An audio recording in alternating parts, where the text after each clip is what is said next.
Subscribe करें पीके bikes channel को और बेल आइकन को दबाइए लेटेस्ट हैवी बाइक्स की वीडियो सबसे पहले देखने के लिए।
अस्सलामुअलैकुम friends, my name is Arsalan Ahmed and you are watching PK bikes. तो फ्रेंड्स, आज आपके लेकर आया हूँ बहुत ही मजे की कंपैरिजन वीडियो। जैसा कि आप मुझे नीचे कमेंट्स कर रहे थे कि यामाहा YBZ DX मॉडल को कंपेयर करें होंडा के CG125 स्पेशल एडिशन के साथ, तो आज मैं आपके लिए एक वीडियो लेकर आया हूँ जिसमें आपको सिर्फ स्पेशल एडिशन नहीं, सिंपल CG के साथ भी कंपेयर करेंगे आज हम इसको। और हमने बड़ी ही डिटेल में बात की है कि अगर आप YBZ सिंपल वाला लेना चाहते हैं या फिर आप YBZ DX मॉडल लेना चाहते हैं तो उनमें क्या क्या डिफरेंस है, क्या चीज़ आपके लिए बेहतर है, अलॉय रिम आपके लिए ज़्यादा बेहतर है या फिर जो स्पोक्स रिम्स हैं वो आपके लिए ज़्यादा बेहतर है। तो काफ़ी डिटेल में मैंने ये वीडियो बनाई है, आपने ये वीडियो पूरी देखनी है।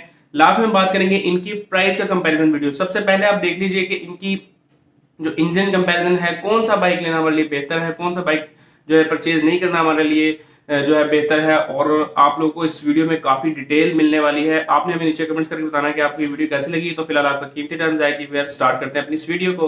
तो फ्रेंड्स, आज हम बात करेंगे Honda CG125 special edition versus Yamaha YBZ। आज हम बात करेंगे कि इन दोनों में से कौन सा बाइक आपके लिए ज़्यादा बेहतर है और कौन सा बाइक के साथ जाना आपके लिए ज़्यादा बेहतर है, कौन से बाइक की प्राइस ज़्यादा बेहतर है, वाइब्रेशन किस बाइक में ज़्यादा है, उसके अलावा लॉन्ग रूट के लिए आपके लिए कौन सा बाइक बेहतर है, पेट्रोल एवरेज किस बाइक की ज़्यादा बेहतर है, उसके साथ साथ कौन से बाइक में आपको इंजन अच्छा मिलता है और किस बाइक का आपको जो है पार्ट्स वगैरह इजीली मिल जाता है और किस बाइक की रिपेयरिंग ज़्यादा जो है वो आपको आसान और इजी पड़ती है।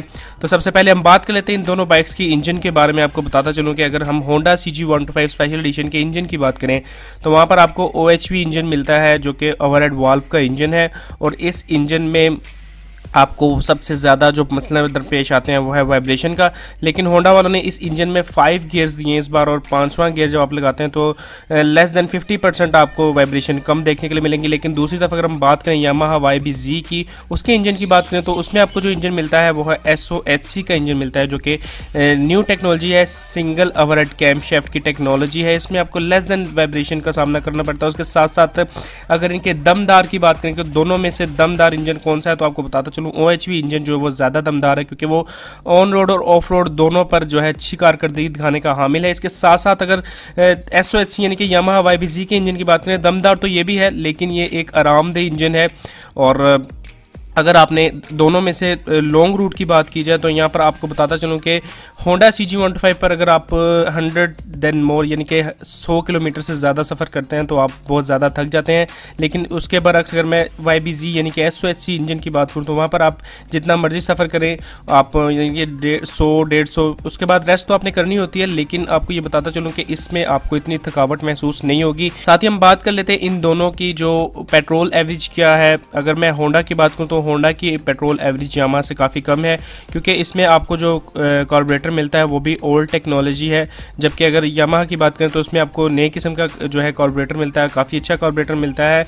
और यामाहा में एक चीज़ मुझे बहुत अच्छी लगती है कि यामाहा जब भी अपना कोई मॉडल नया लॉन्च करता है तो कुछ ना कुछ उसमें जो मसले मसाइल होते हैं उसको चेक किया जाता है और उसमें उन फॉल्ट्स को दूर किया जाता है। ये नहीं किया जाता कि सिर्फ स्टिकर चेंज करके नया मॉडल लॉन्च कर दिया जाता है।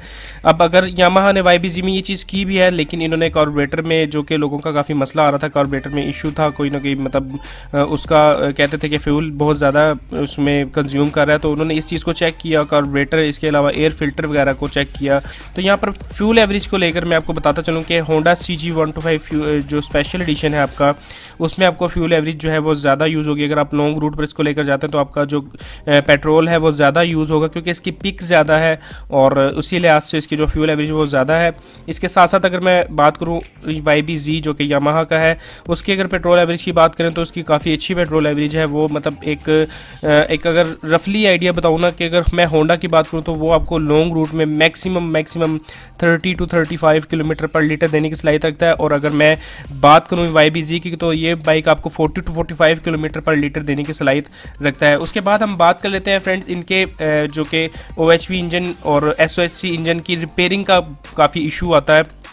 तो यहाँ पर आपको बताता चलूँ कि अगर OHV इंजन है तो वो तो आप टेंशन ही ना लें कि वो इंजन आपने कहीं भी अगर रोका है बाइक, तो वो ये एक पुरानी टेक्नोलॉजी है। आपके बाइक में कहीं भी मसला आ जाता है तो इस इंजन को हर कोई जानता है, समझता है, इसमें इतनी कोई पेचीदा बात नहीं है। मतलब ये एक हर कारीगर जो है OHV इंजन के काम को जानता है। लेकिन इसके बरक्स अगर SOHC यानी कि YBZ के इंजन की बात की जाए तो वहाँ पर थोड़ा सा मुश्किल दरपेश आती है, जिसको हल करने के लिए भी यामाहा काफ़ी अपने जो है वर्कर्स को तैयार कर रहा है, अपने टेक्नीशियंस को तैयार कर रहे हैं इस चीज़ के लिए। और इनके जो अब सर्विस सेंटर भी काफ़ी ज़्यादा इनके होंगे, इस तरफ तवज्जो दी जा रही है कि इनके सर्विस सेंटर्स और पार्ट्स की तरफ से आपको कोई इशू ना आए। लेकिन OHV इंजन में आपको पार्ट्स का कोई इशू नहीं होगा। होंडा CG125 हर गली कोने में आपको इसके पार्ट्स मिल जाएंगे। लेकिन अगर यामाहा की बात करें, इनके पार्ट्स आपको थोड़े से मुश्किल मिलेंगे, अगर मिल भी गए तो थोड़े से महंगे ज़रूर मिलेंगे।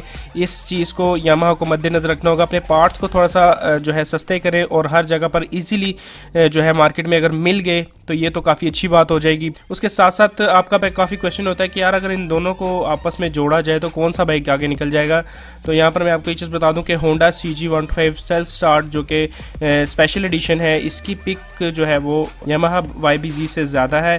और अगर ऑन लॉन्ग वो काफ़ी लंबी रेस है तो आपका जो यामाहा YBZ है वो मतलब बराबर लेवल में आ सकता है। लेकिन बहुत मुश्किल है कि अगर हम इसको क्रॉस कर सकें, डिपेंड करता है राइडर पर। तो फ्रेंड लास्ट में आपको एक बार दोबारा बता दूं कि दोनों में से जो कंफर्ट बाइक है, बेहतर बाइक है, वो है यामाहा YBZ।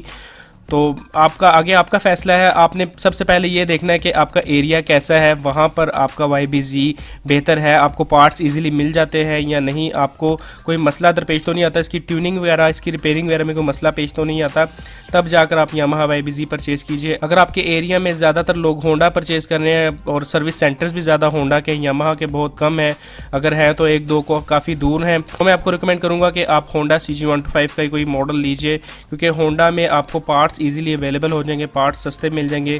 क्राउन के पार्ट्स काफ़ी जो होते हैं, क्राउन फिट के जो पार्ट्स हैं वो भी कंपनी जो है होंडा के लिए पार्ट्स तैयार करती है, तो आपको कोई टेंशन नहीं होगी पार्ट्स की तरफ से लेकर।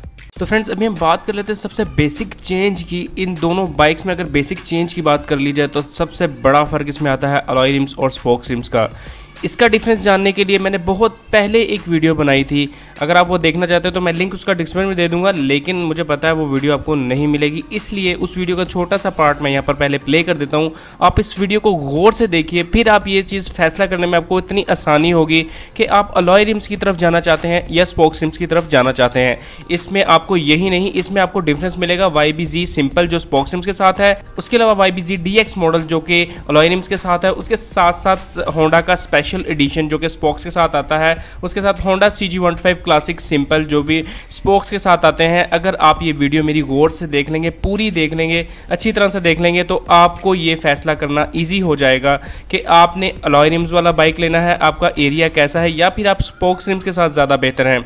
तो चलिए चलते हैं वीडियो की तरफ। तो लास्ट में हम बात करेंगे इनकी प्राइस के बारे में, डिफरेंस निकालेंगे और आपको बताएंगे कि प्राइस के लिहाज से बाइक कौन सा बेहतर है। तो आपका कीमती टाइम जाए कि मैं प्ले करने लगा हूँ अपनी वीडियो। तो फ्रेंड्स आज हम बात करेंगे कुछ डिफरेंस की अलॉय व्हील्स और स्पोक व्हील्स के बारे में, इनके कुछ बेनिफिट्स बताएंगे और इनके कुछ नुकसानात के बारे में आपसे बात करेंगे, और लास्ट में हम आपको ये बताएंगे कि सबसे ज़्यादा बेहतर आपके लिए अलॉय व्हील्स रहेंगे या फिर स्पोक्स व्हील्स रहने वाले हैं। तो फ्रेंड्स सबसे पहले आपको बताता चलूं कि अलॉय व्हील्स का सबसे बड़ा हमें फायदा ये होता है कि ये अगर आपका बाइक की स्पीड बहुत ज़्यादा है और आपने ऑन रोडिंग चलाना है तो इसके लिए आपके अलॉय व्हील्स होना ज़रूरी है। इसके बरक्स अगर मैं स्पोक्स व्हील्स की बात करूं तो उसमें आप ज़्यादा स्पीड में बाइक नहीं चला सकते, उसकी एक लिमिट स्पीड होती है जो कि बाइक पे डिपेंड करती है, इसलिए हमारे बहुत से बाइक्स में अलॉय व्हील्स को यूज़ किया जा रहा होता है।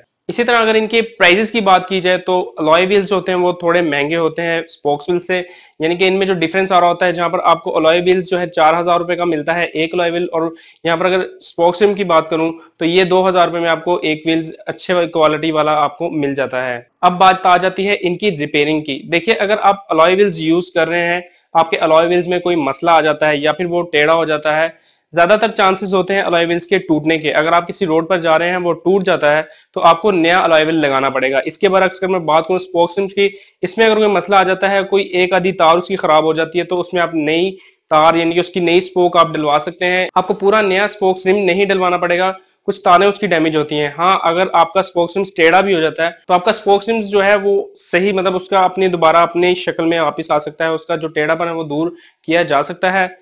इसके बरक्स अगर आपका अलॉय रिम थोड़ा बहुत भी टेढ़ा होता है तो उसको सीधा करना बहुत मुश्किल होता है। अब एक चीज जो आपको अलॉय रिम में मिल रही होती है लेकिन स्पोक्स रिम में नहीं मिल रही होती है, वो ये है कि अलॉय रिम में आप ट्यूबलेस टायर भी यूज कर सकते हैं। ये ट्यूबलेस फ्रेंडली होते हैं, और अगर स्पोक्स रिम्स की बात की जाए तो यहाँ पर आप ट्यूबलेस टायर यूज नहीं कर सकते, आपको ट्यूब वाले टायर ही यूज करने पड़ते हैं। नेक्स्ट डिफरेंस इसमें यह भी आ जाता है कि अगर आप अलॉय रिम यूज कर रहे हैं, आप ऑफ रोडिंग कर रहे हैं, तो यानी कि अगर कोई झटका आता है या फिर कोई जर्क आता है बाइक में, तो अलॉय रिम डायरेक्ट जो है वो शॉक्स के ऊपर झटका देते हैं, और उसको कंज्यूम करने के लिए अगर झटका बहुत ज्यादा है तो वो झटका आप तक पहुंचता है, आपकी जो कमर है, जो रीढ़ की हड्डी है, वहां तक भी झटका आता है। लेकिन स्पोक्स रिम्स में आपको ये फायदा होता है कि अगर बाइक कोई झटका खाता है, वो झटका पहले उस मतलब स्पोक्स रिम में आता है, स्पोक्स उसको कंज्यूम करता है, फिर वो मतलब आप तक पहुंचते पहुंचते उसकी परसेंटेज काफी कम हो जाती है, जिसकी वजह से काफी अच्छे बाइक्स आपने देखे होंगे जहां पर स्पोक्स रिम्स यूज किए जा रहे होते हैं।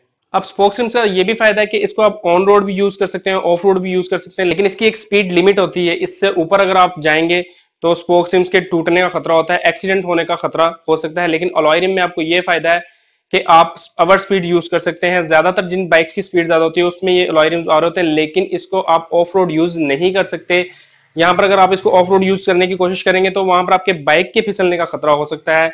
बाकी इसमें कोई ऐसा नहीं है, कम स्पीड में आप इसको ऑफ रोड यूज कर सकते हैं। थोड़ा बहुत मतलब नॉर्मल यूज के लिए अलॉय रिम्स जो है वो बेहतर रहते हैं, लेकिन अवर स्पीड आप नहीं कर सकते ऑफ रोड के लिए। फ्रेंड्स, आपने ये कंपैरिजन वीडियो देखी, मैं उम्मीद करता हूं वीडियो तो आपको बहुत पसंद आएगी। यहाँ पर सबसे पहले बात कर लेते हैं, हम 4 बाइक्स की बात करेंगे प्राइस के बारे में।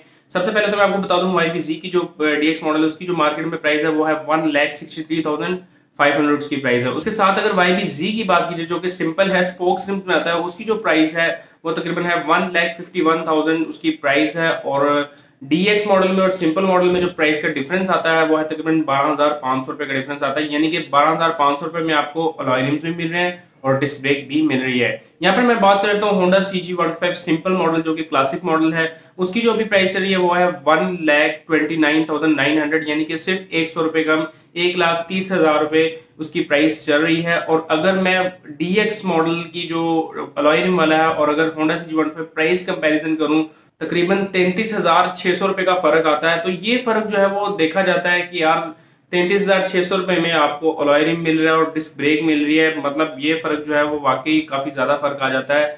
तो यहाँ की जो डील है वो उसमें ये लगता है कि जो बंदा स्पोक्स रिम्स की तरफ जाना चाहता है वो इजीली जा सकता है, Honda CG125 सिंपल मॉडल ले सकता है, क्योंकि प्राइस का जो डिफरेंस है वो काफी ज्यादा आ जाता है। लेकिन अगर कोई बंदा Honda CG125 special edition purchase करना चाहता है तो उसमें जो प्राइस डिफरेंस है काफी कम है। वहां पर आपका जो सोचना है वो ये है कि फिर आप जाएंगे इंजन टेक्नोलॉजी ये वो, मतलब जैसा कि मैंने आपको वीडियो में बताया, जैसा आपका यूज है वो आप देख सकते हैं। यहाँ पर आपको प्राइस बता दो, स्पेशल एडिशन की जो प्राइस है वो है 1,56,900 इसकी प्राइस आ रही है, और जो डिफरेंस आता है सिर्फ और सिर्फ 6,600 रुपए का डिफरेंस आपको DX मॉडल और स्पेशल एडिशन की प्राइस के बारे में मैं आपको ये डिफरेंस बता रहा हूँ। जो स्पेशल एडिशन जो आपका DX मॉडल है उसकी जो प्राइस है 1,63,500 है, अगर स्पेशल एडिशन की बात करें तो 1,56,900 है, यानी कि 100 रुपए कम 1,57,000 स्पेशल एडिशन होंडा की प्राइस है। और इन दोनों में अगर डिफरेंस की बात करें तो 6,600 रुपए का डिफरेंस आता है। यहाँ पर आपने सोचना है कि आपने कौन से बाइक की तरफ जाना है, या तो आपने स्पेशल एडिशन की तरफ जाना है या फिर आप DX मॉडल की तरफ जाना चाहते हैं। डिफरेंस इतना ज्यादा नहीं है। अगर मैं यहाँ पर YBZ सिंपल और DX मॉडल की बात करूं तो उसमें भी डिफरेंस ज्यादा है, 12,500 रुपए का फर्क है। अब सोचना आपने है, इसीलिए मैंने ये साथ एक वीडियो अटैच की अलॉय रिम्स की और स्पोक्स रिम्स की, ताकि जो आपका यूजेज है आपको ठीक तरह से समझ आ जाए। जो आपका, मैं आपको मतलब फोर्स नहीं करता कि आप यामाहा YBZ परचेज करो या फिर होंडा CG125 स्पेशल एडिशन ही परचेज करो। जिस तरह का आपका यूज है, वीडियो में सिर्फ और सिर्फ ये चीज बताने की कोशिश की गई है, इसलिए आपने सोच समझ के ये फैसला करना है। हाँ, अगर कुछ क्वेश्चन है तो आप नीचे मुझे कमेंट्स कर सकते हैं। लास्ट में आपका होस्ट अफनान आपसे इजाजत चाहेगा इस वक्त साथ कि अल्लाह आपको हमेशा खुश रखे। मुझे अपनी दुआ में याद रखिएगा, अपना बहुत ख्याल रखिएगा। अल्लाह हाफिज।